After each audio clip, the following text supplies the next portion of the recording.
ഇഡിക്ക് മുകളിൽ കോടതി വിധി പറഞ്ഞപ്പോൾ കെജ്രിവാളിന് അനുകൂലമായി കാര്യങ്ങൾ.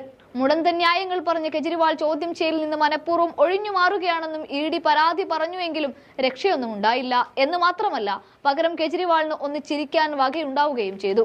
അതായത് മദ്യനയ കേസിൽ ചോദ്യം ചെയ്യലിന് ഹാജരാകാൻ ഡൽഹി മുഖ്യമന്ത്രി അരവിന്ദ് കെജ്രിവാളിന് സമയം നീട്ടി നൽകി ഡൽഹിയിലെ റോസ് അവന്യൂ കോടതി. ഇവിടെ ചോദ്യം ചെയ്യലിന് കെജ്രിവാൾ ഹാജരാകുന്നില്ല എന്ന് ഇഡി തന്നെ നൽകിയ പരാതിയിൽ തന്നെയാണ് ഇഡിക്ക് പ്രതികൂലമായൊരു വിധി വന്നിരിക്കുന്നത്. വീഡിയോ കോൺഫറൻസ് വഴി കോടതിയിൽ ഹാജരായ കെജ്രിവാൾ സമയം നീട്ടി ചോദിക്കുകയായിരുന്നു. തുടർന്ന് മാർച്ച് 16-ന് ചോദ്യം ചെയ്യലിന് ഹാജരാകാമെന്ന് അദ്ദേഹം കോടതിയെ അറിയിക്കുകയും ചെയ്തു. 6 തവണയാണ് ഇഡി കെജ്രിവാളിന് നോട്ടീസ് അയച്ചത്. എന്നിട്ടൊന്നും കെജ്രിവാൾ ഹാജരായതേ ഇല്ല.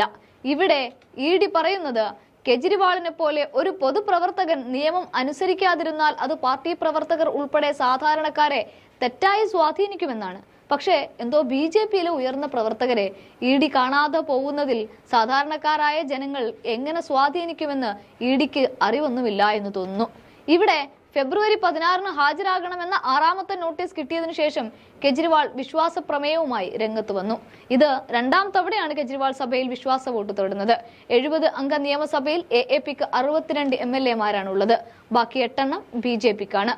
AAPയെ അസ്ഥിരപ്പെടുത്താനുള്ള കേന്ദ്ര നീക്കമാണ് ഇഡി എന്ന് പറഞ്ഞുകൊണ്ടാണ് പ്രമേയവും കെജ്രിവാൾ അവതരിപ്പിച്ചത്. എന്തായാലും കോടതി സമയം നീട്ടി നൽകിയതിലൂടെ ഇഡി കെജ്രിവാളിന് മുന്നിൽ കുറച്ചു നേരത്തേക്കാണെങ്കിലും തൊറ്റുമടങ്ങി എന്ന് പറയാം.